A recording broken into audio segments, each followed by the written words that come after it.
Okay, here we go. Well, good evening, everyone, and welcome to the Tuesday, June 18, 2013 meeting of the Edina City Council in the Edina Housing and Redevelopment Authority. Roll call, please, Ms. Mangan. Member Bennett. Here. Member Brendo. Here. Member Sprague. Here. Member Swenson. Here. Mayor Hovland. Here. We have a form of meeting agenda. Are there any changes to the meeting agenda? Otherwise, I'll entertain a motion to approve the form of meeting agenda. So moved. Second. Got a motion and a second to approve the form of meeting agenda that's been published. Discussion. All those in favor say aye. Aye. Aye. Opposed say nay. Carried. Next, with respect to the Section 4, the adoption of the consent agenda, several of you have indicated that you would like to pull the master agreement for professional engineering services. That's 4L. Anyone else? Yes, E, Your Honor. 4F also relates to that. It's also a master agreement. And Member Sprague? E, please. All right, very good. With the exception of 4E, F, and L, is there a motion to approve the balance of the consent agenda? Second. A motion and second to approve the consent agenda with the exclusion of E, F, and L. Discussion. All those in favor say aye. Aye. Aye. Opposed say nay. Carried. And now, Member Sprague, 4E. Yes, thank you, Director Houle. Just was looking for some basic information about the software upgrade. Yes, Councilmember Sprague.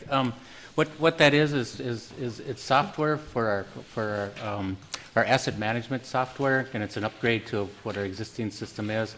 Our ultimate goal, if you go back to the capital improvement plan, is that we have another 2 years of upgrades on it, and the ultimate goal is to actually get it to a point where we're more mobile. I mean, that's one of the ultimate goals, so that we can be out there with ourselves or the public and use our smartphone, snap a photo of a pothole, and it would automatically have the GPS coordinates in that. They would email it back to us. We'd put it into a work request system, and then the item would get repaired, and then an email would go back to that person that snapped that shot. So M-Government for Public Works and for engineering, and consumers will be able to use that and tie into that as well? Absolutely, yep. Wow. That's the ultimate goal on that. So. That's great. And this is just kind of the middle step so far to getting to that goal. Good. Thank you. With that Would you like to move the matter? information, I'll move that. Thanks. All right. We got a motion. We need a second. All right. Very good. With agenda item 4E, we have a motion and a second. Further discussion. All those in favor of its adoption say aye. Aye. Aye. Opposed say nay. Carried. And then we have 4F, which is the proposed engineering services contract for the trunk sewer infiltration abatement study. Member Bennett, was that? Well, Your Honor, I just was questioning one of the staff reports or both said that city attorney had recommended the use of master agreements henceforth, and then amendments to those agreements. And my question is wanting to know a little bit more about that recommendation, what the practice is with respect to master agreements, and then also from Director Houle, how that influences our bidding process or our contracting process with the different projects that we have each year, whether we're going to continue to seek the most competitive rates. So just some explanation for that. Sure. All of that. Thank you. So maybe the overarching question first is for our city attorney or Director Houle, give us your thoughts on this adoption of the master agreement for professional services, engineering services. Mayor, members of the council. The form of the agreement. Yes. Excuse me. This is a practice common to many cities, or at least many of the cities I work for. And the reason is this. Oftentimes you'll get something quick from an engineer. You'll write him and you'll get back a page or two. And that page or two will say, we're going to do this, that, and the other thing. And we're going to charge you X. Well, that page, or two or three, doesn't have all the requirements that are required by state law to have in a contract with anyone. And so to allow you to have, I'll call it the skimpy letter agreement, this covers the requirements in great detail as to what has to happen, what's expected. Okay, so 4L would represent the form of agreement that you would recommend for contracting with professional engineers. We still have all the other attendant issues that we need to address, like if it's a minimum amount, we need to have council approval on it. Right, it has to come back to the council based on your purchasing policies. But you often, it's rare to see something coming back from your engineer saying, for example, if there's a dispute, the venues in Hennepin County. It doesn't have a government data practices provision. It doesn't have the required subcontractor, payment to subcontractor provisions, the indemnification provisions. These are all standard things and they're all in here. All right. Member Swenson, did you have your hand in the air? You wanted to ask a question? And is that common practice in other cities? So what you're asking us to do doesn't put us at odds with any other city as far as bidding and expectations? I don't believe so. This doesn't give them any work. They Okay, can sign the master agreement and they don't get a nickel's worth of work. but do they have to just sign the master agreement? Is it an agreement that they understand that they've seen before, or is it something new and they have to have an attorney and find out more about it? Most of the major engineering firms in the area have seen these before. Okay. Because they worked for you and they work for lots of other cities, obviously. And so they've seen them, for example, in Burnsville. They've seen them, for example, in Plymouth. Okay, Member Brindle. Okay, so there's a project, and there's a contractor, and this contractor does not already have a master agreement signed with Edina, but this contractor would like to bid on this project. Does he have to have an agreement signed already in order to bid? And if not, then how does that work? First, this is only for engineers. This master agreement only covers engineering by consulting engineers. It's the only place it has. And technically, when you go out and get proposals from engineers, they're not bidding. But to answer your question, they don't have to have this in place. I mean, you could pick ABC Engineering and say, we'd like you to make a proposal to do this project. This isn't in place at that point. But then the first time someone brings forth, we'd like ABC Engineering to do this and that and the other thing, then you'd have what I'll call their supplemental sheet explaining what they want, plus this master agreement. Once they've signed a master agreement, until we require them to change it or we want it changed, then they can go with the skinnier document from then on in. But some of the engineering firms also do work here. This would not cover the work. This doesn't cover the work. This It's covers just- engineering, okay. All just right. engineering. All right, Just very the good. consulting portion Okay. of it. Yeah, and actually, Mayor and Council, the engineering firms just provide professional services. They actually don't do contracting work. So if they're overseeing or observing a project, they'll actually have a contractor that actually does the actual work, a roadway contractor, general contractor itself. The work that a professional engineer performs is the plans and specs, feasibility studies, those types of items, studies for us, counting vehicles or those types of items. What brought this up is that if you recall, when the SEH contracts that propose it, that they signed, they've always referred back to a 1988 master agreement. And Roger's been on me for a while to update that 1988 agreement, which we did at the last council meeting. So now what you'll see in the future here is that we'll be picking off the other engineering firms with master agreements so that we have those in place. Good. Manager Neal. I like to think of this as really a kind of a management best practice. So it's just a contract management tool that we make sure that the professionals that we're dealing with are agreeing to our terms to do work for us, and that we're extending a consistent set of terms to all of our, at least in the engineering side, to all of our engineering consultants. if Member Bennett is comfortable with the answer, I would move then 4F. And I will second. All right, so you want to move 4F and L together? I would do that if Member Bennett is comfortable with the addition of 4L. Yes. All right. Okay. Got a motion to adopt 4F and 4L, which are interrelated. Discussion? All those in favor say aye. Aye. Aye, opposed say nay. Carried. Thank you for those explanations. It does indeed seem like a best practice. We do not have any public hearings tonight, but we do have a special presentation. We have our annual audit that takes place. And Director Wallen's coming forward to, I think, set the stage for a presentation by our auditors with regard to what they found in the annual audit of the City of Edina. Good evening, Mayor and Council. Tonight, in front of you is to receive the comprehensive annual financial report. Tonight to present is Jim Eichten, MMKR's partner in charge of the audit. I would first like to thank my finance staff, particularly Eric Rugeman in the crowd, and as well as not here, Kyle Sawyer, who actually this year did much of the audit preparation as well as the draft of the financial statements themselves. And so those two really are the two that put this together. And with that, I'll introduce James Eichten, partner of MMKR. All right. Thanks, John. Mr. Eichten, your annual journey. Nice to see you. Welcome. Thank you. Thanks, Mayor, members of council. Again, my name is Jim Eichten, MMKR CPAs, here this evening to provide a presentation on the audit report for the year ended December 31st, 2012.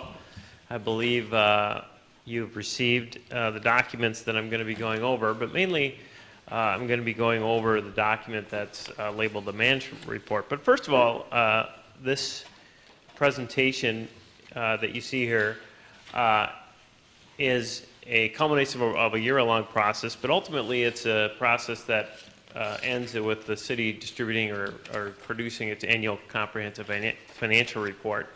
It is a requirement of state law that the city have procedures and systems in place to prepare a financial report. That financial report is then required to be audited by an independent certified public accountant, which is where I come in. I provide an opinion on that your financial statements are prepared in accordance with U.S. generally accepted accounting principles. As a result of that, there are other required elements of an audit that you're required to go through depending on the services and the nature of your city. And I do have those listed on the PowerPoint. But first of all, I'm required to issue opinions on your internal controls over the financial reporting process. I'm also required to issue an opinion on your compliance with laws and regulations that relate to the financial reporting process. Now, that can change and vary depending on the services that the city has, the industries that you're in, and probably more notably the grants that you might have received. Lastly, we issue an opinion on your compliance with state laws and regulations. Those laws tend to vary depending on the state auditor's office lists of laws that they require to test, and they issue a guide each year that changes. And lastly, we're also required to complete a single audit of federal awards if the city received more than $500,000 of revenue in any fiscal year, and in 2012 that was not required because of you received less than that threshold amount. So as I mentioned earlier, I will be going over the results of the audit in my management report, and in that management report you'll find the audit results, and as you can see at the PowerPoint, very positive. The city did receive a clean opinion on its financial statements, an unqualified in technical terms, and then we did not have any findings to report at all on the other areas of internal controls and your compliance with financial reporting regulations and state law. So the ultimate result when it comes to the compliance portion of the city's audit report. So in my management report, we do provide other information that's required to be communicated to the City Council. I am required to report if you've met the timing of the audit. That the audit is required to be submitted to the Office of the State Auditor by June 30th. And with your acceptance this evening, I'm sure the city staff will submit that on a timely basis. I'm also required to communicate to you your follow-up on any prior findings that we had. Last year we had one minor finding related to the city not paying its bills within the statutory timeline of 35 days. And our testing this year did not find any of that recurring, so we obviously don't have a finding in that area. I'm also required to communicate any significant changes in your statement. the city did implement a new governmental accounting standard, Statement 63. Most of the change you might see there is in definitions, or in, I guess, descriptions, maybe is the better word. Probably the most noteworthy is the term net assets is now net position, which is, to some, better terminology, but very exciting nonetheless. I'm also required to report when our audit process finds what is defined as an uncorrected misstatement, things that we note that were not corrected in the process. During our testing, we do go to the city's liquor stores and do some test counts. And as part of that particular testing, we noted a few items that were not included in the inventory. And through further, I guess, investigation, it was noted that these items were donated, or that were items that were samples, if you will, that were provided to the stores. Now, these samples didn't get in the inventory, and probably should have been. But when you take a look, when you look at the sample size of our sample and the amounts that we found that were samples, and you extrapolate it over the sampling as a city as a whole, it actually comes out to a pretty a number that you see there in my report, which I think was $36,000 extrapolated error. So it is a requirement in my audit to point that out to you, because we did find a very small error, but if you look at the number in the report, it might seem larger than a few samples of product that were missed. So again, no big issue there, but it is something to be noted. And then the rest of the page goes through other formal communications, things that really are pointed out there so that you could read to see how the audit went without me actually providing it to you verbally. And certainly nothing there, the audit went as expected. My audit report, or my management report, excuse me, goes through a number of other areas, from legislation to the property tax system. One graph I wanted to point out here is the management report goes through some information on the market values and the tax capacities within the city, really trying to give you a framework for trend lines, if you will. Here's a very similar trend line that we're following in almost every city that I've seen this graph on this year. It looks exactly the same. Market values declining. This graph is, it's important to note that the 2012 data that you see there is actually as of January 1st, 2011. The market's changed dramatically since January 1st, 2011. So the city staff anticipates that that will swing back the other way. We also use a graphical presentation here in our management report of average rates, tax rates, to give a feel for where you're at as a city. And typically the city's average tax rate has been significantly below the averages for the 7-county metro area. When you add in the school and the city as well as the county, you'll see that you're still below the statewide averages for tax rates. That being said, but because of the makeup of the city and your properties, you'll note that we have a presentation in here of the revenues that is generated by the city on a per capita basis. And even though your average tax rates are below the average statewide, the city is still generating above average property tax revenues on a per capita basis. The revenues in the property tax are about $535 per resident in 2012, and that compares to an average of about $406, $407 for other cities in the state. So you're quite a bit above those averages. Now, when you look at that graph, there's a couple other noteworthy items. So certainly in total, the revenues are above average per capita. And really the only area that you're seeing a decline in the particular graph is in the intergovernmental revenue area, which tends to go up and down depending on the capital projects the city's funding with those items. And in 2012, you had slightly less aid when it comes to projects that you were funding. On the expense side of the equation, now again, this is governmental funds, so it includes general debt, capital projects, special revenue funds. Here you can see that the city's expenditures on a per capita basis are actually above average, which they do tend to correlate. Revenues, if revenues are above average, expenditures tend to be as well. One of the areas here that is noteworthy that makes one category stand out is in the area of public safety. The city does have a full-time fire department, which tends to have those averages be above average just solely based on that particular fact. One other noteworthy item, I always like to focus in on the debt service line, because I think it gives you a reflection as to, well, how much debt service cost does each resident have. This graph is a little bit skewed in 2012. You can see that there's quite a bit more debt service per capita in 2012, and that's because the city advanced paid or refunded some of its outstanding debt in advance of its scheduling. So this data here is a little bit skewed as a result of that, but certainly within the realm of dollars per resident. So our presentation then goes into a number of other pieces of information regarding the financial aspects of the city. That's really the second part of any audit, is the financial aspects. And there's a presentation that shows some of the changes in fund balance. You'll see here that the general fund's fund balance increased about $1.4 million in the past year.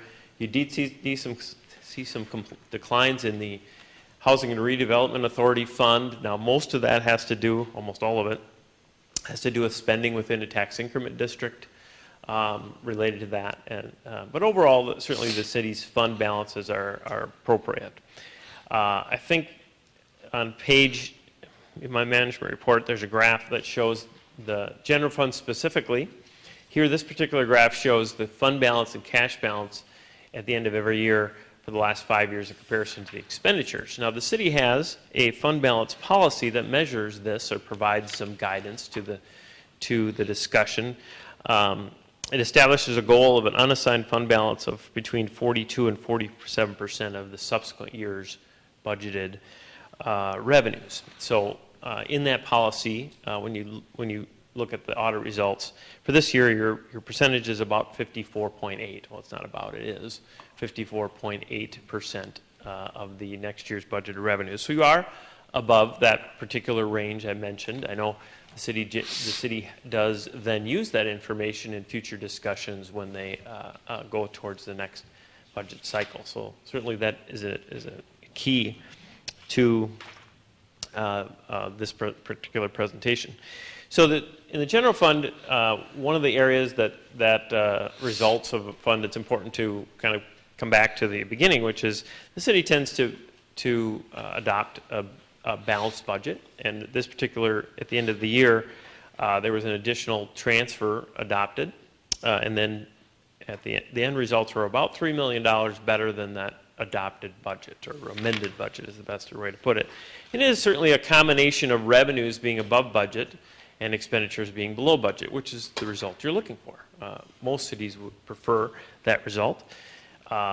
In the revenue side, the revenues were above budget by about 6.6%, almost $2 million.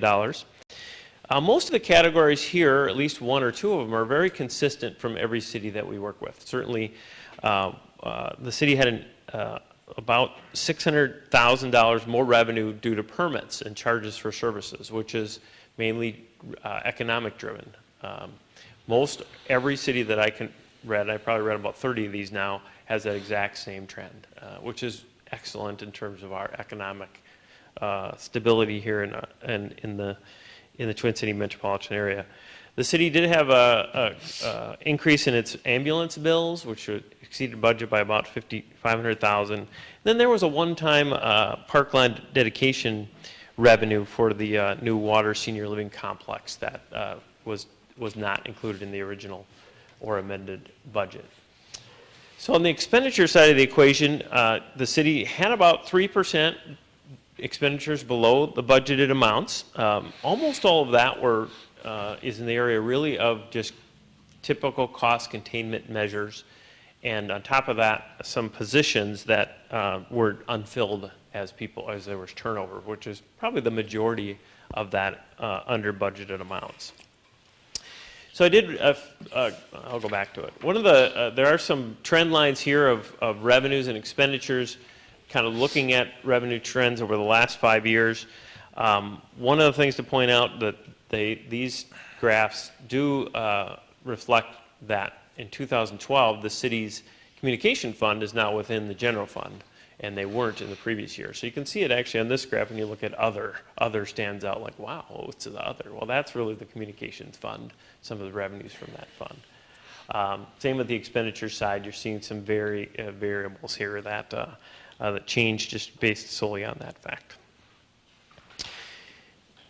So then my report goes into the enterprise funds. So the city has a number of enterprise funds. Probably the most significant is the utility fund. Here you can see strong financial results in the utility fund. Revenues were up about almost 12% in 2012. There was an increase in the rates, but also there was a significant increase in the usage.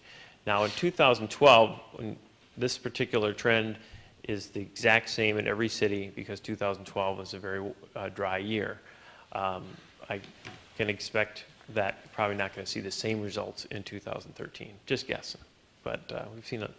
But 2012 have good results when it comes to the utility fund. Certainly the liquor fund had very strong results again, very consistent results over the past 5 years. You can see that this graph hasn't changed very little. One of the stats that I tend to focus on is profit margin, and in this particular graph, the range of gross profit margins from 26.3 to 27.3% each and every year. A very small range from high to low, but very strong results. And 2012 is actually the highest number, 27.3. So it's the best year you've had in terms of gross profit percentage in the last 5 years. The Aquatic Center, again, probably is showing good results, about 9.7% increase in revenue. Again, the weather had a dramatic impact on that particular fund in 2012. In terms of revenue, you can see it's the highest year in the last 5 years. The golf course certainly has some noteworthy events in 2012. This particular graph shows that revenue is certainly at the lowest level it has been since, as presented. One probably even added element there is that the admission fees were down specifically because the golf dome was damaged in, now I forget the exact date. Scott always tells me what was it? March? Was it March? February 11th, 2012. Yeah. Very noteworthy event. So most of this graph for 9 months didn't include those golf dome fees here.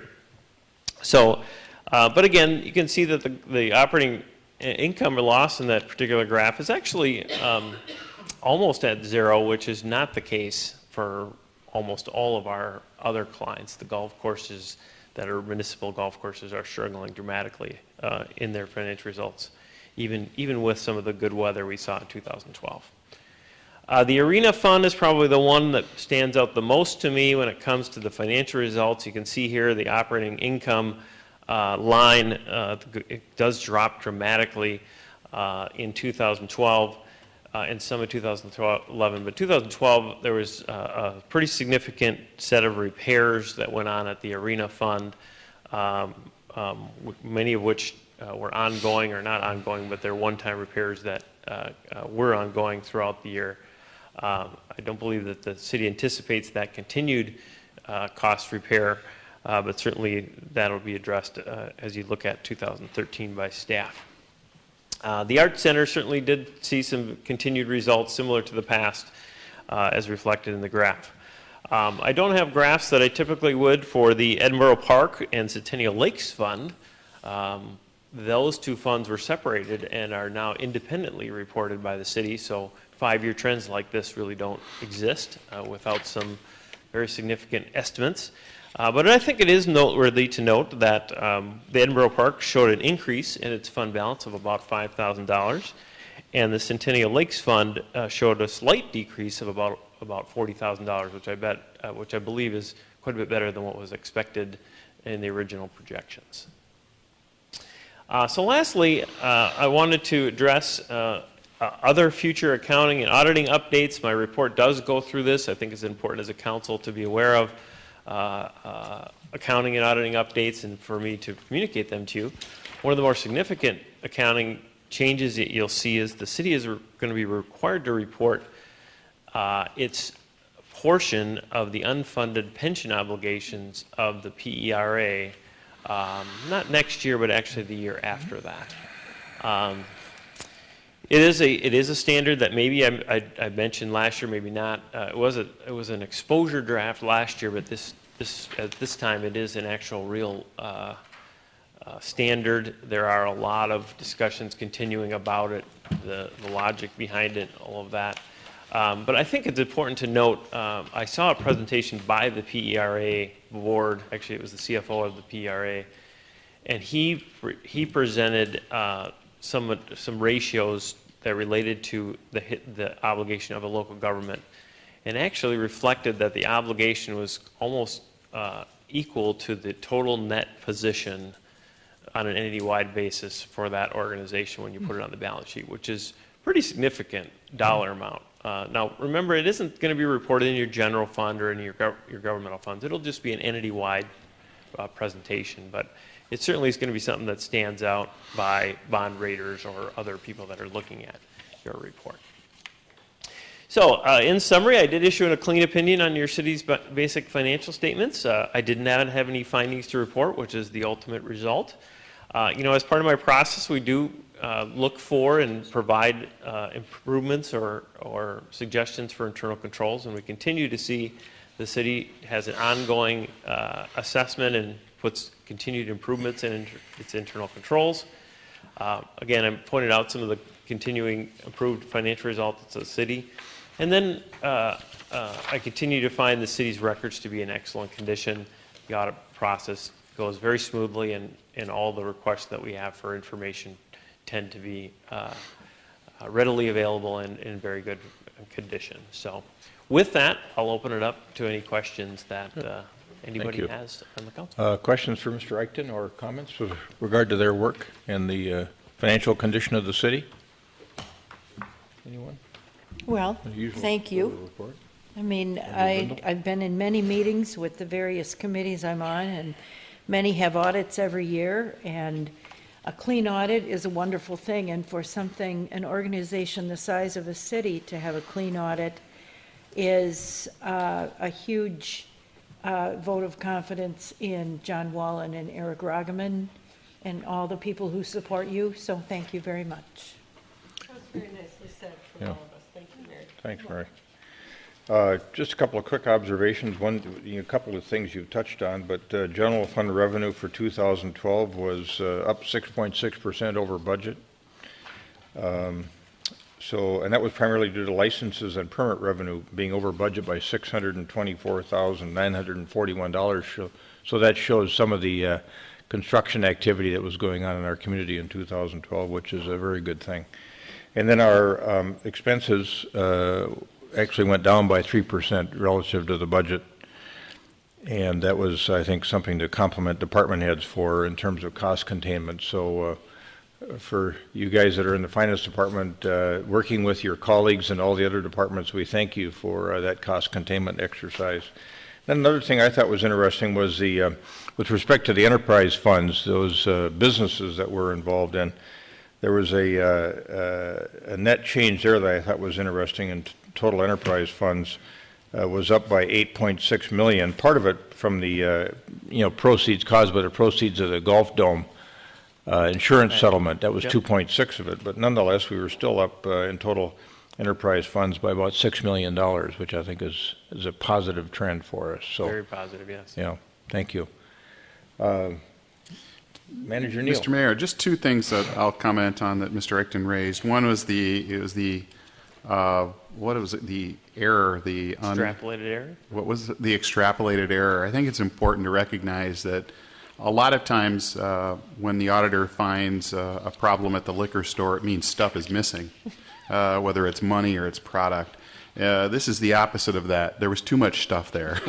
And there was too much stuff there because a vendor brought in samples and the employees kind of put it right into the inventory and didn't go through the back room process of adding it officially to the inventory. And so it was a little bit of stuff, but because it was discovered by the auditor, they had to extrapolate it out as if it had been there all year long. So that I don't want to say he's making a big deal about a little thing, but it is an extrapolated error. So it's not $36,000 worth of stuff that was found. It was a much smaller number.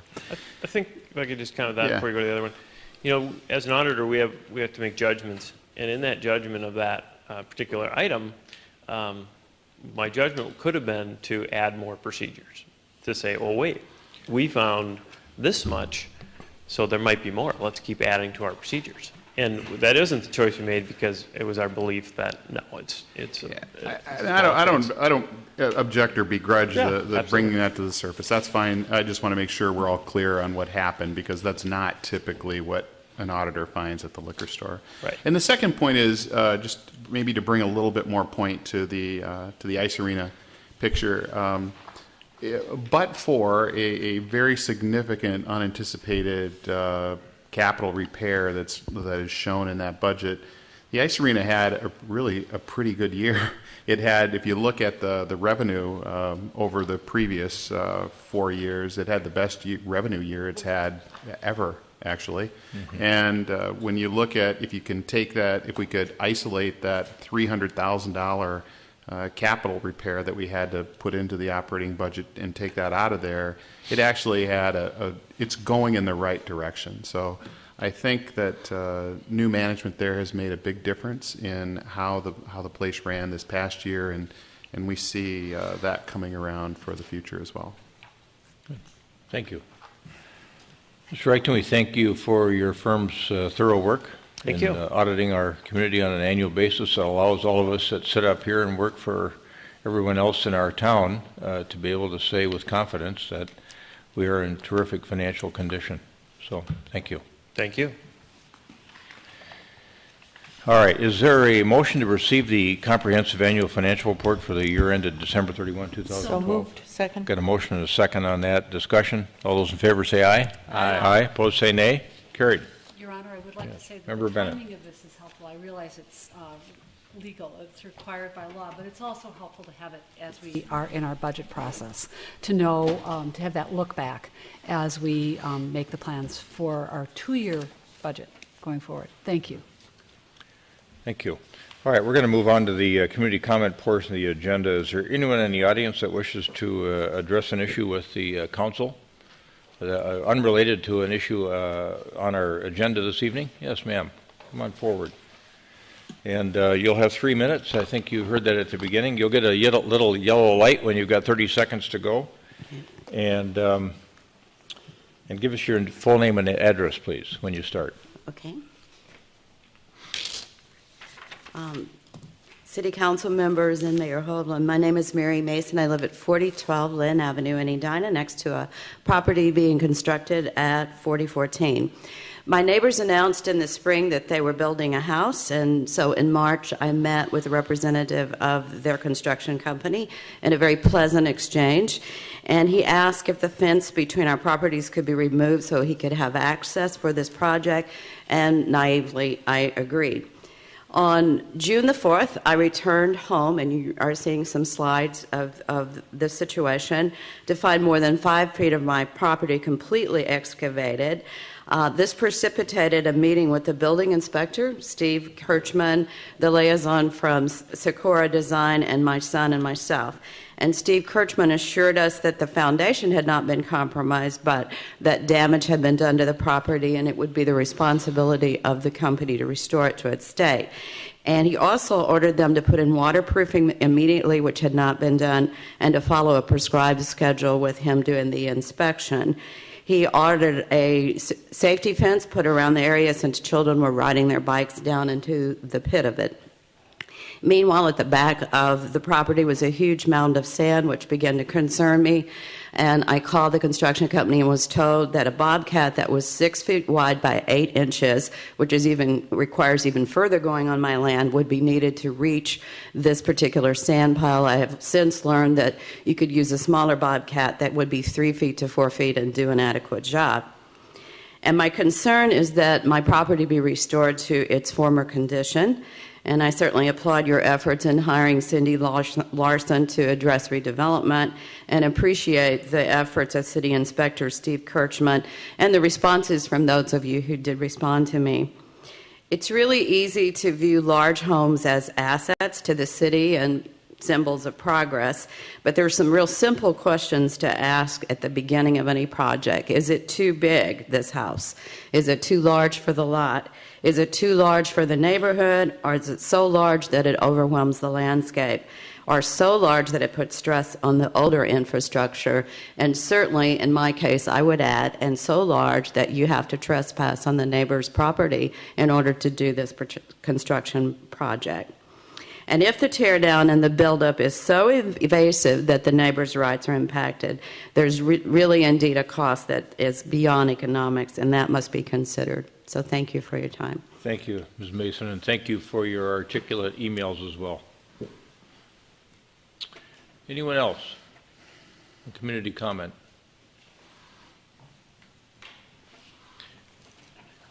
Good evening and welcome. And if you give us your full name and address, please. Thank you. My name is Nancy Schwapik Nan, and I am Mary's neighbor at 4010 Lynn Avenue.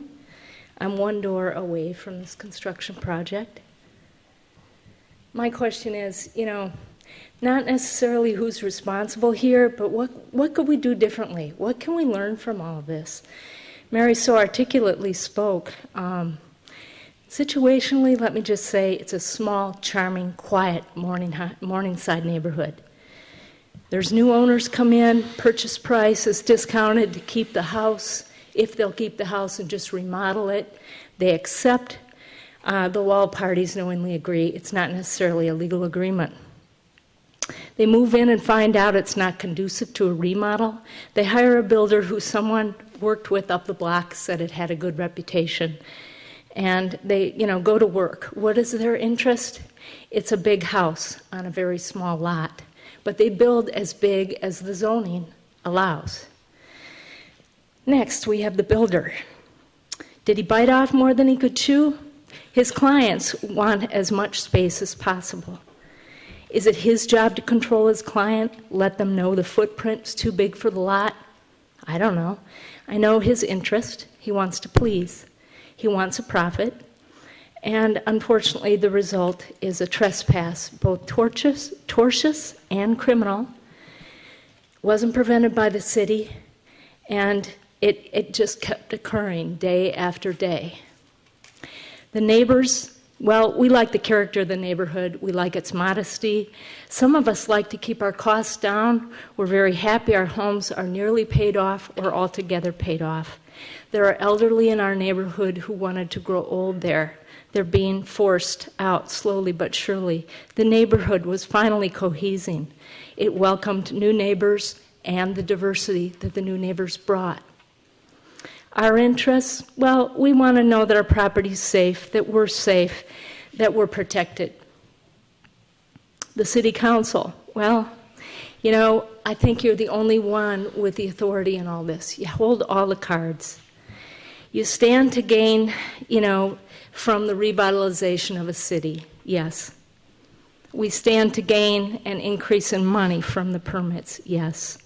But theoretically, I think your interest has always been our interest at heart. After all, you're an elected governmental body. The zoning, unfortunately, that the zoning ordinances that are occurring here don't protect us. They don't protect us, and this is not the first example that you have had of that. You've had other people with problems with the height. You've had other people, as I've listened in on some of these meetings, with the size of lots. But you've had also driveways cave in. I'm aware of all this. So what can we do? I hope you can look and reconsider. I urge you to reconsider more carefully the zoning ordinance that's coming before you. What we've got are trespass, again, tortious and criminal. You've got a neighbor who... Sandy, I need to ask you to wrap up. I've let you run over your 3 minutes just a little bit. The name is Nan, and I'd be happy to wrap up. We're forcing people to hire legal counsel. She could have hired legal counsel to have an injunction on this property. It didn't happen. we're forcing people to either put up a fence, because even though your people have done due diligence, and they really have, with your inspectors and not, the proper shoring up wasn't done on the property to begin with, nor was there a consideration in the whole planning process of just how big a tractor had to come through and really take care of this land. Please, I honor you, I urge you to just keep rethinking this. Why would you want to put people through this kind of anguish? I don't think that's what we're about in Edina, and the money isn't our bottom line. It never has been. So thank you. Thank you, Dan.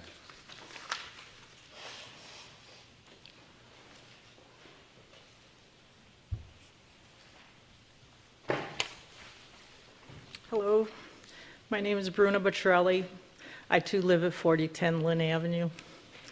And my comments are about the construction going on at 4014. So, third one up.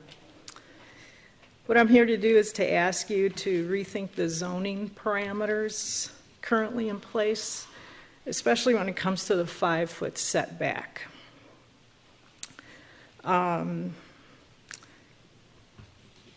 I'd like to point out a problem with that distance by using the current construction of 4014 Lynn Avenue, which Ms. Mason and Ms. Schwapik talked about, and which the final plans are within that 5-foot limit.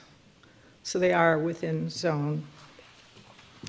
The problem with that, and what happened to Ms. Mason's yard, is that for a new foundation to be built, the excavation of the site has to exceed quite a bit beyond the current 5-foot limit.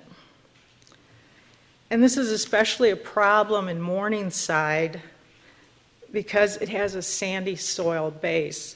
And so the excavation has to even exceed further because of the instability of the sand. And so that's what was happening, is that that hole had to be so big to get that foundation in the proper place. So this puts the construction company in a position to trespass and potentially damage the neighbor's property. And so what I urge you to do is to think this part of the construction zoning ordinance and think it over, and when the new codes, when you vote on the new codes, that you would increase that 5-foot to say 7 or 8 foot to allow for the actual construction to take place, because at this point, doing an adequate job with the construction goes beyond that 5-foot limit, and it impacts the neighbors on either side of the construction. Thank you. Thank you, Bruno.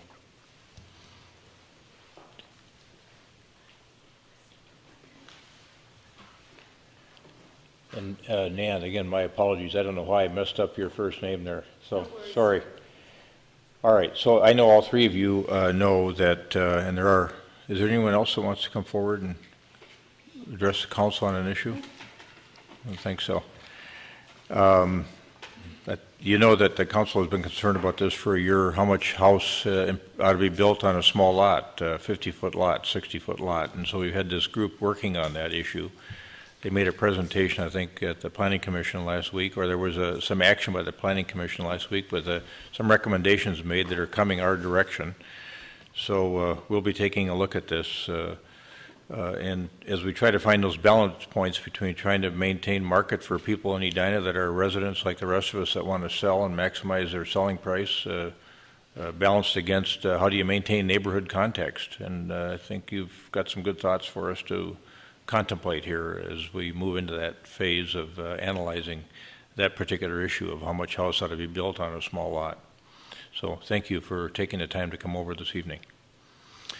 All right, we're going to move on to reports and recommendations portion of the agenda. We've got a resolution 2013-52 accepting various donations. So moved.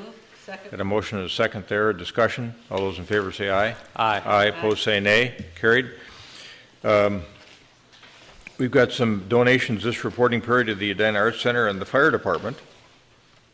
And just by way of note, there were several folks that donated in remembrance of Jim Van Valkenburg to the Edina Arts Center. I think the total is a little over $200 from some very nice residents, very thoughtful residents in our community. So thanks to those folks. And then the next matter is an appointment issue. Clerk Mangan, you've got this matter. Thank you, Your Honor. We had, during this year, recently received 3 resignations from various members on board and commission.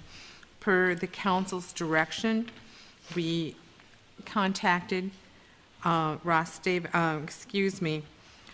Birdman, Patrice Arsenault, and Kristen Connor, and all 3 were affirmative in wanting to assume the remaining term of the positions on the Heritage Preservation Board, the HRRC, and the Edina Community Health Committee. At this time, I would ask that the council then make that appointment. All right. Do we have a motion appointing Michael Birdman to the Heritage Preservation Board for the remainder of a term ending February 1, 2016, Patrice Arsenault to the Human Rights and Relations Commission for the remainder of a term ending February 15, 2015, and Kristen Connor to the Edina Community Health Committee for a term ending February 1st, 2015? So moved. So moved. Second. Got a motion and a second. Discussion? Thank you for your work on this. All those in favor say aye. Aye. Aye. Opposed say nay. Carried. Again, Clerk Mangan, thank you for your good work on this matter. All right. Are there any other pieces of correspondence or petitions to be received other than what's on the dais this evening? No, sir, there are not. Okay. And council comments. Member Brindle. Thank you. I've received several calls and emails from neighbors in the Creek Valley area about parking related to the soccer fields at Creek Valley. And the observation that they bring forward is that at other soccer fields on school property or on park property that's adjacent to school property, in our city there's parking on one side of the road, like at Highlands. And I can't highlight another one because I know of Highlands and I haven't personally driven around to take inventory. But that's what this group of residents would like to see at Creek Valley, is to restrict parking to one side, to make it easier to see when you're going around a corner, just to make it easier for the kids who are on bikes or walking in the street to not, just to make the streets safer. So I suggested at one point, he mentioned that he's been in touch with somebody in the traffic department, but not getting a lot of response. So he thought he'd call city council, and I said, well, you know, you could try a petition. And this is what you want done. You want to restrict parking to one side and get some of the signatures from your neighbors in the area. So that possibly could be coming forward. But I do want to bring forward this comment. I mean, the email distribution list is almost a full page on these messages. So I know there are a lot of neighbors, a lot of residents who are concerned about this. The soccer teams that play at Creek Valley don't just come from Edina. They come from Minnesota Youth Soccer, so they're from all over the place. So these people are coming in from a distance. And one of his comments, and I have yet to substantiate it because I haven't been able to get a hold of Rick Dressen in the school district. One of his comments was that the parents are directed to park in the school parking lot when the games are going on, but there's no signage here to say go into the Creek Valley parking lot, which is on the other side of the school, from where they enter. They're parking closest to the soccer fields. And the parking lot is close to the soccer fields, but I don't know if anybody who doesn't know Creek Valley would know to go around that side to get to that large parking lot. Beside which, you couldn't get there today anyway. It's under construction. They're reconstructing parking lots at several of the schools right now. Creek Valley and Cornelia are two. But anyway, that is the essence of the concern and the complaint. So I would love to see this studied and treated like Highlands, where it is parking on one side of the street. Can I Members? comment on that? Councilmember, we actually are, my staff, Byron Thies, actually has been in communications with people regarding that for quite a few years here, off and on here, and much more so recently. During the construction, if you recall, when we had the public hearing there was a lot of discussion about the parking of the soccer fields, and we actually had done surveys of the neighbors of which sides that they would prefer the no parking on, and we never came to a good resolution with the neighbors because they were basically half and half on that.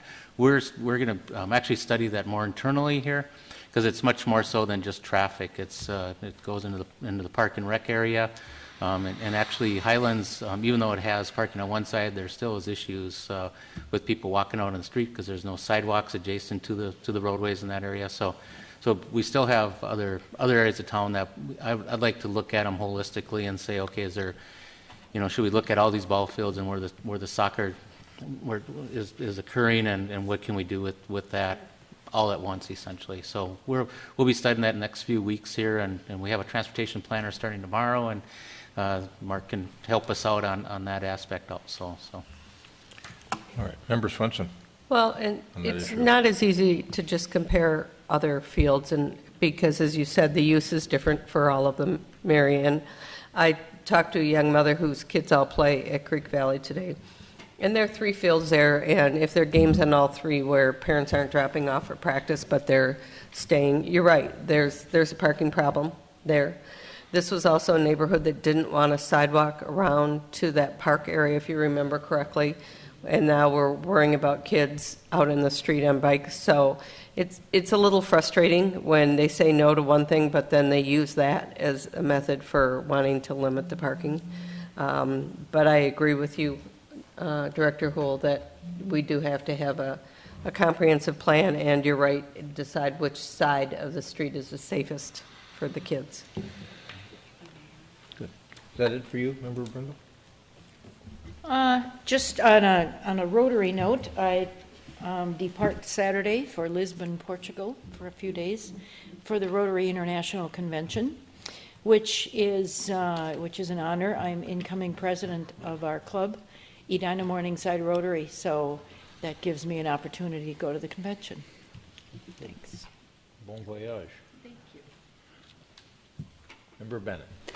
And before Member Brindle leaves, we will have our 3rd afternoon of interviewing Student Board and Commission applicants. We've interviewed 16 students so far. We have 24 applicants altogether. I was miscounting by 2 because 2 are not even on a schedule yet, because they'll be coming in July after they get back from travels. And one of our big takeaways this year is it really does help to schedule them. Even though it was right after graduation, the morning after graduation that we started, I think it's really important to do that, because several of the students we interviewed were leaving for trips, different school-related trips during that week. So a lot of talent. It's always a pleasure to interview both the adults who apply and the students who apply and see all the interest in service. I also wanted to commend the Park Board for their thoughtful discussion about the location of a dog park, off-leash dog park at Strachauer Park. I was grateful to see them considering both the presence of adequate parking and also neighborhood access to the facility. And then I finally wanted to ask Attorney Knutson to comment. I know that I'm hearing from residents who are being pressured by builders on adjacent properties to sign agreements that would limit the amount that they could be reimbursed, for instance, for landscaping. They're couched in somewhat interesting language, and Mayor, I know you've seen one of those as well, that talks about the liability and the restoration, but then sets a limit. And it's my understanding that there are rights under state law, and I would really not want residents to feel somehow pressed into signing something that would limit their rights, particularly if they haven't had the opportunity to consult a lawyer or be represented. Attorney Knutson? They obviously have no obligation to sign such agreements, and it's their decision, but I can't imagine why I would agree to limit your liability for the damage you're going to cause to me. It doesn't seem to make any sense. Okay. Thank you. And that's it. Good, thanks. Member Swenson. I had the same issue as Member Brindle had on Nordic Circle. I think we've discussed it enough, so I'll pass. Member Sprague. Thank you. A few notes. I saw the Xerxes Avenue Bridge has opened back up, which has a great new deck for pedestrians. So if you have time, check it out. Also on transportation, the Hennepin County draft pedestrian plan is online. If you'd like to take a look at it, anyone out there in TV land, go to hennepin.us/pedestrian plan. They have 3 stated goals of the program.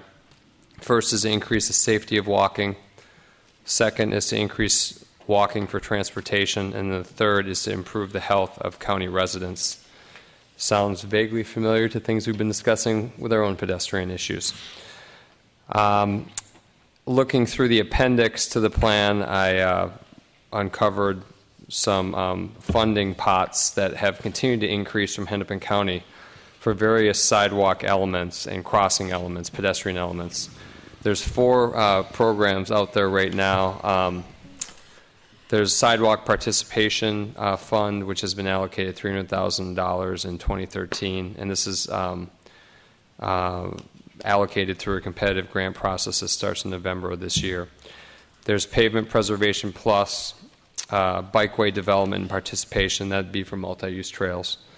And then there's Roadway Enhancement Fund, which is for transit shelters and lighting and so on. So when we're thinking about our work on Vernon coming up and on France Avenue, both county roads, and as well as York in the greater Celta area, I just want to make sure that staff is taking a look at these programs. It seems like some of the things we're doing have a high strategic value, looking at some of the criteria, and I hope that we'll be applying for some grants.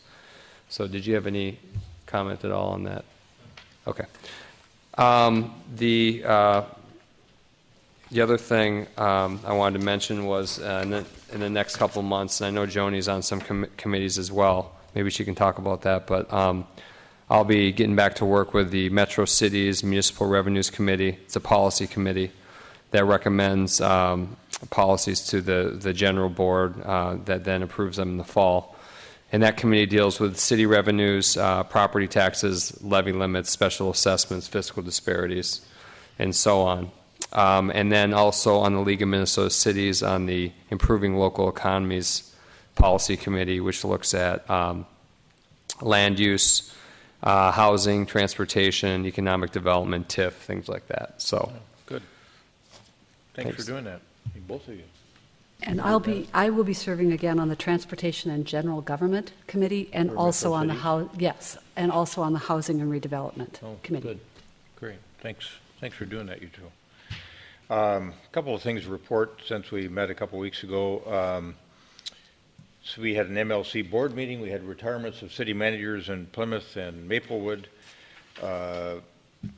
On the 10th, which was a Monday night, or actually at noon that day, I went to the Edina Chamber Legislative Wrap-Up, which was the state chamber perspective on the legislative session. That was interesting to get their perspective.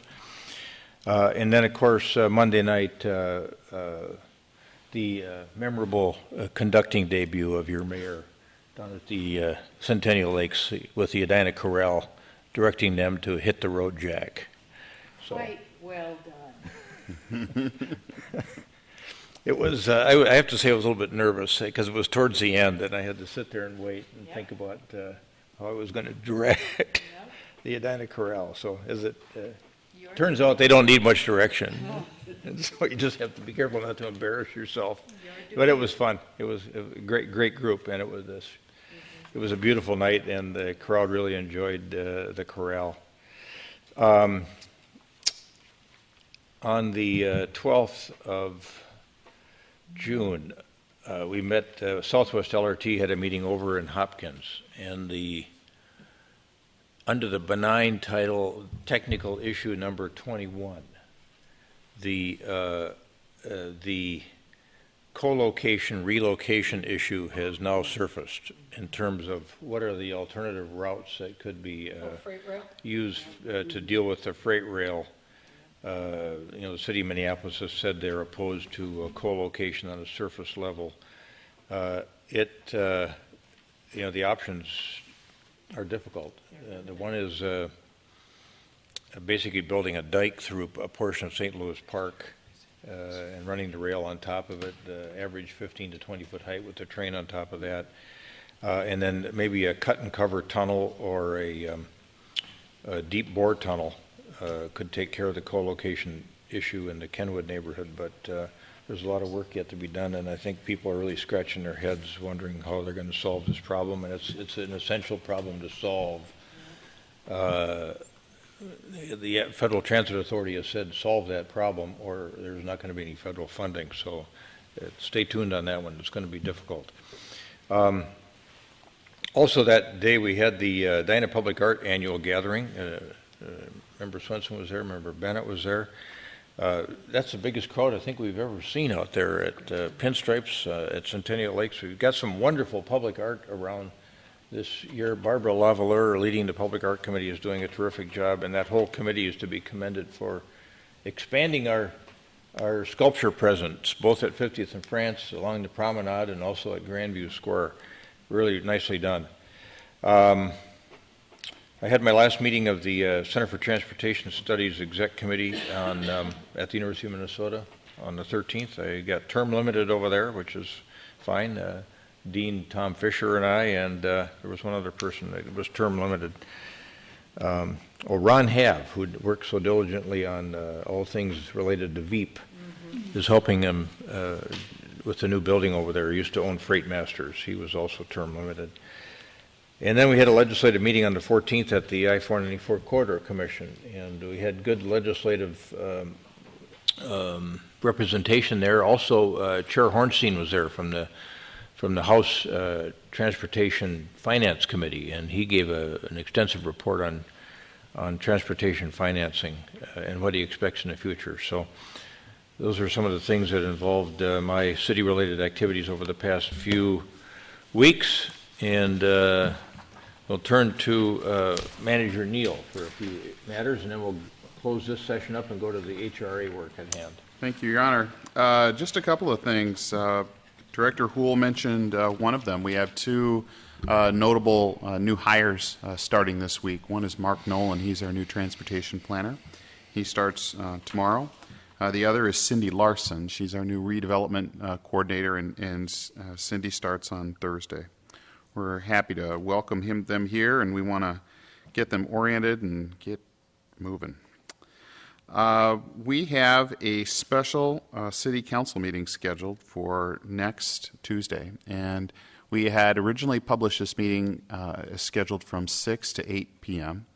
And there's some interest, I believe, in the mayor's part of rescheduling the meeting to 1 hour later, so to maybe go from 7 to 9. We have time. We have sufficient time to push that back an hour. I have checked with the legal counsel. The purpose of that meeting is to allow counsel to have a chance to receive some counsel from Peter Kirsch, who is a special aviation lawyer from the Kaplan Kirsch law firm from Denver, Colorado.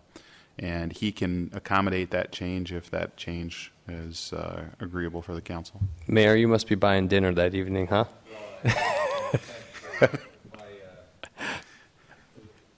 Just a conflict. My wife and I were contacted by some healthcare organizations that wanted to recognize Senator Franzen. And they asked us if we would post it. And we thought, I just blew my schedule, and I forgot I had this on there. And that's from 6 to 7. So I could leave my house and get here by 7. And Are you going to bring some of the cake with you, or whatever they have, I'll bring. So that's not a problem for 7 me. to 9 works okay for everyone in this country? Yeah, at this point, yeah. Well, I'm grateful for as slight a change as that, because I have been telling people about this meeting, and there's quite a bit of interest in the community about it. Right. I am emphasizing that it's not a public hearing, but I think that there will be people who hope to come, and the 1 hour change shouldn't be too confusing for people. And we'll get that out. We'll try to get that message out as widely as we can, but we'll make that change. And that will be on tape so they can We watch. are. We're broadcasting it Okay. and taping it. So. I know that it does conflict with Representative Earhart's schedule. He was going to be able to come at 6 o'clock and then leave early for something that he has that starts at 7, so he won't be able to attend. But I believe it will be taped, so he'll be able to. Yeah. Yeah, Great, thank you. Yeah, thanks for the accommodation. I expect that you will want to have some dialogue with this fellow who's coming to visit us. Councilmember Bennett and I had a chance to give him a little bit of context last week in a conference call. But I don't think it would be a good idea to open it up and have him take questions from everybody, because this topic is so big. We're going to prepare him to come and give you some background about not only his personal background and his firm's background, his previous work around MSP, but also take your questions, and so he'll be prepared for that. Next is to let you know that the Southdale Transit Center is under construction. They've started that project. Doesn't look like much right now, but they've done some tree removal and they're starting to do some excavation. When does that finish, approximately? At the end of the summer. Okay. That's what their plan is.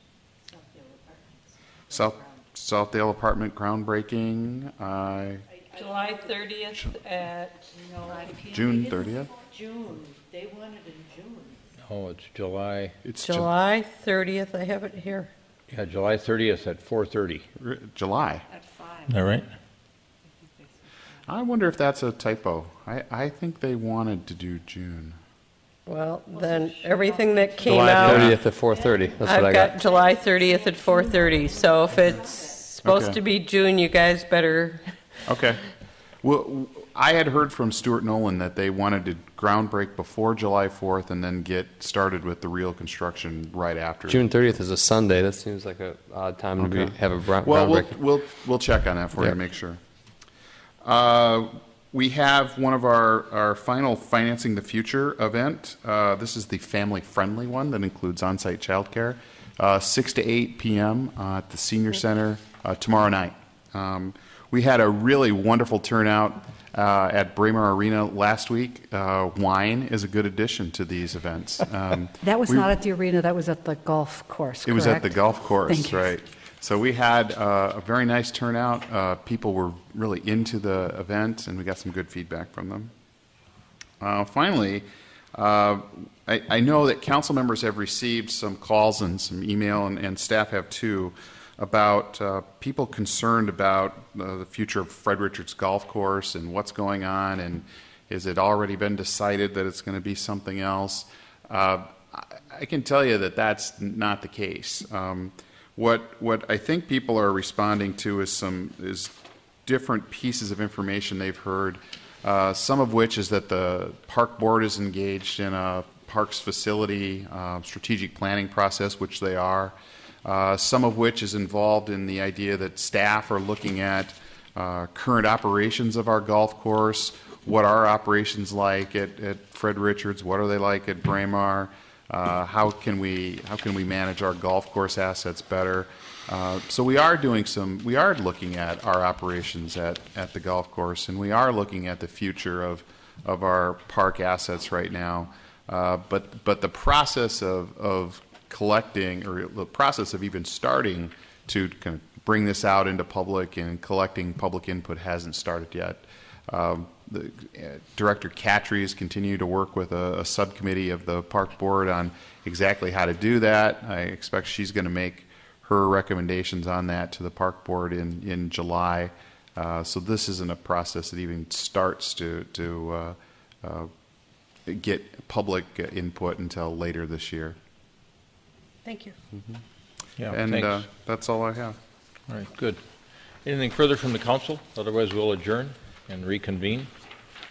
All right, we stand adjourned as a council, and we will now open the meeting of the Edina Housing and Redevelopment Authority. Roll call, please. Commissioner Bennett. Here. Commissioner Brindle. She's here. Commissioner Brindle. What? Here. Commissioner Sprague. Here. Commissioner Swenson. Here. Chair Hovland. Here. We have a form of meeting agenda on page 3. So moved. Second. Motion second, discussion. All those in favor say aye. Aye. Aye. Opposed say nay. Carried. How about approval of the minutes of the HRA for June 4th? Second. Got a motion and a second. Discussion. All those in favor say aye. Aye. Aye. Opposed say nay. Carried. Next matter is proposed engineering services on the Hazelton Road project. Mr. Neuendorf, you have this matter? I No. Wayne can take has it. it? Mayor Okay. Council, what you see before you is the engineering services for the Hazelton Road project that you had the public hearing at the last council meeting. What this is for design services and construction administration of that project. The proposed combined fee is $115,000, and it'll be funded through the Centennial Lakes TIF district. That'll take any questions you may have. Questions for Director Houle? All right, if not, is there a motion? So moved. Got a motion and a second to adopt the engineering services agreement. Discussion. All those in favor say aye. Aye. Aye. Opposed say nay. Carried. Next matter, Mr. Neuendorf, is the proposed Second Amendment to the real estate purchase agreement for 3930 West 49.5 Street, the old Edina Realty building. Yes, sir. This evening, we have Resolution 2013-10, which seeks to authorize a second and final amendment to that purchase agreement for that site. As you recall, earlier in the year, the HRA approved the purchase of the now vacant Edina Realty building with the intention to expand our parking options down at 50th and France. Over the last several months, the HRA has engaged a few consultants, most notably Bar Engineering, to look at the soil conditions on the site. It was discovered in our due diligence that there had been a dry cleaner on the premises. We did some investigation, did some soil sampling, did some water sampling, and found out that there is some contamination consistent with past dry cleaning use. We did some further testing to see what the level or degree of contamination was, and that testing found that it's pretty standard. It's what you'd expect to find for a property of that age with that variety of uses. Over the last month or two, the HRA's environmental consultants have been working hand in hand with the owner's consultants to start to develop a plan to remediate and to be able to move forward with purchasing and redeveloping that site. About a week ago, the city received a letter from the Minnesota Pollution Control Agency. It's something called a no association letter. And what that means is now the city and the HRA are identified as potentially being in the chain of title, but we're held harmless from any past contamination on the property. So once that letter is in hand, we can move forward with the acquisition, knowing with a pretty high level of certainty that we won't be held responsible for something that's happened in the past.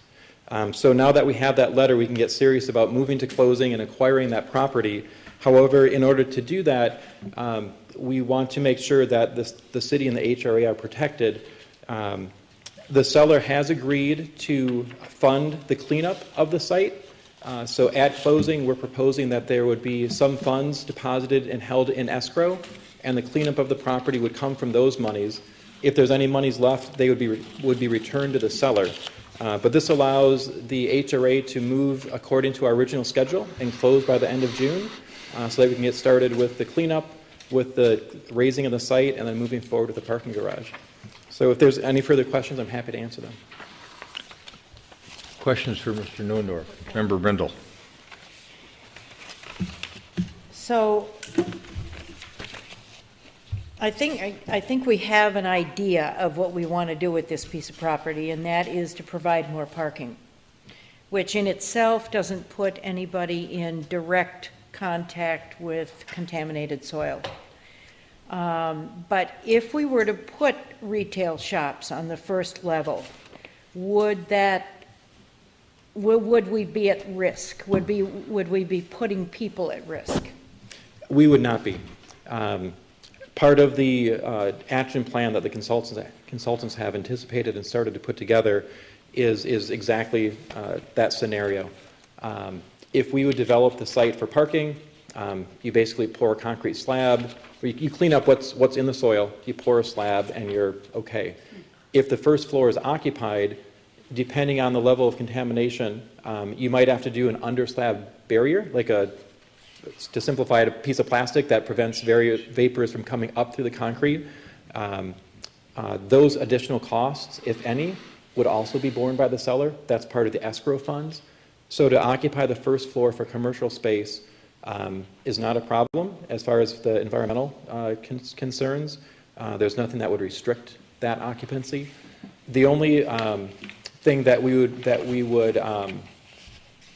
have not anticipated would be if the site would be used for something other than a commercial or a parking ramp. Hypothetically, if we decided to completely switch gears and build single-family housing there, or a park with a big grassy yard, then we'd have to clean it up to a much higher level, a much higher standard. At this point, in the recent past and in the foreseeable future, the city has no intentions to rezone that to be a housing district, a single-family district. So we have a very high level of certainty that the standard to which we clean it up would allow us to achieve our goals for that property. Okay, thank you. Other questions for Mr. Newendorf? There is in front of you an amended motion. I went through this today and moved one of the paragraphs around. I also checked with Mr. Newendorf to make sure that the language in the title was consistent with the First Amendment. The First Amendment we did relates to the First Amendment to the real estate purchase agreement instead of real property. So we made that correction. And then I think I tried to make it clear on some other paragraphs, whereas clauses, as to what the various responsibilities were of the parties. Mayor, I have a question on the whereas the seller agrees to escrow an amount equaling 150%. Do you want to put of the maximum remediation costs and in parentheses 292.5? We could. Because you have the other dollar amounts we sure above. could. It's in the agreement itself, but we sure could have it in the resolution. And then for the whereas below that, is it okay that we refer to that duty generally? I know that we're supposed to pay interest on the funds held in escrow. Do we need to add that provision, or is it just a general recitation of duties there? I think it's more the latter, and the escrow agreement itself would control the particulars, the specifics of it. And state law requires it. Right. So I would just add that parenthesis 292,500 after remediation costs, 150% of the maximum remediation cost.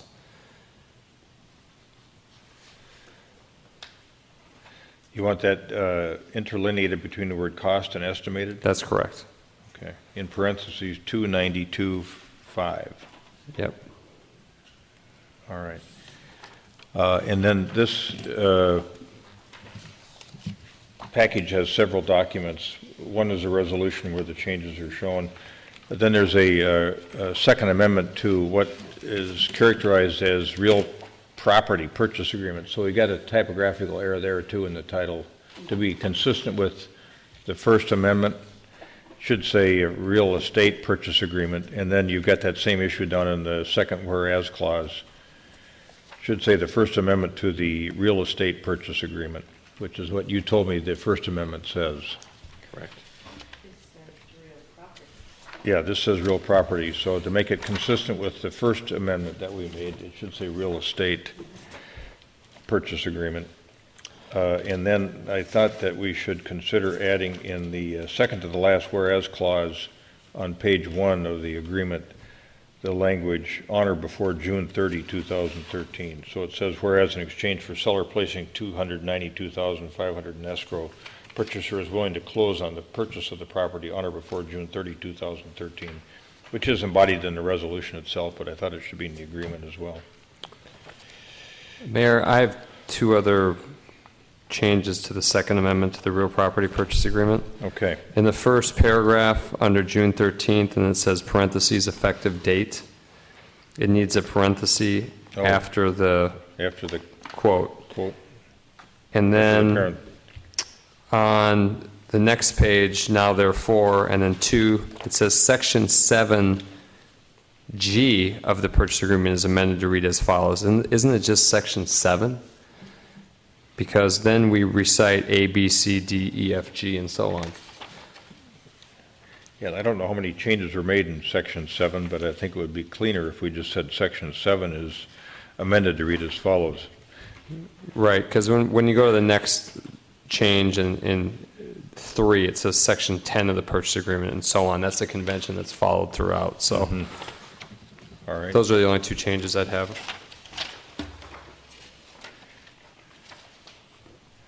All right, anybody else have anything? I've got, on the escrow agreement, Member Sprague, or anyone else, did you have any recommended changes? I had one I wanted the council to think about on the page 1 of the escrow agreement, down at the bottom, the last whereas clause. Right now it reads, whereas seller agrees that it shall be solely responsible for all costs associated with the mitigation of the release that has occurred on the property. I think to be clear and consistent, we should add the word said cost not to exceed the amount of monies deposited with the escrow agent as described herein, or the. Roger's got his hand up. That's not accurate. He's agreeing to, and if it goes over that, he's agreeing to Right. indemnify us Yes. for all costs. We just have 292.5 in escrow. His responsibility is to My whatever. understanding is that that's the extent of their liability. If you look at, Mayor, if you look at the indemnification provision. Yeah, I see the indemnification language, but my understanding from the scope of the agreement was that, I think it was from staff, that that's the extent of their liability is 292.5. That's not my understanding, and that's not, this was subject to some hard negotiations, and they All right. wanted to keep it out, and we wanted it back in. Okay, and then stayed back in. disregard that change on the escrow agreement. So he assumes the risk of it going over. Yes, sir. Yeah. And if there's any, if we come up short of using the whole 292.5, he gets it back. That's Yes. right. He gets the balance back, the unused balance. Okay. Important to note that the seller is assuming the liability, and we're not. I think that's good negotiating. Okay. With those changes, do we have a motion? So moved. Second. Second? Okay, discussion? All those in favor say aye. Aye. Aye, opposed say nay. Carried. And any other business for the HRA? I need 2 minutes of discussion because All right. 8:42 is the time the meeting was going to end. So That's 7 minutes, so it's not happening. Is there Sorry, can't win them all. Let's, oh, all right. We stand adjourned.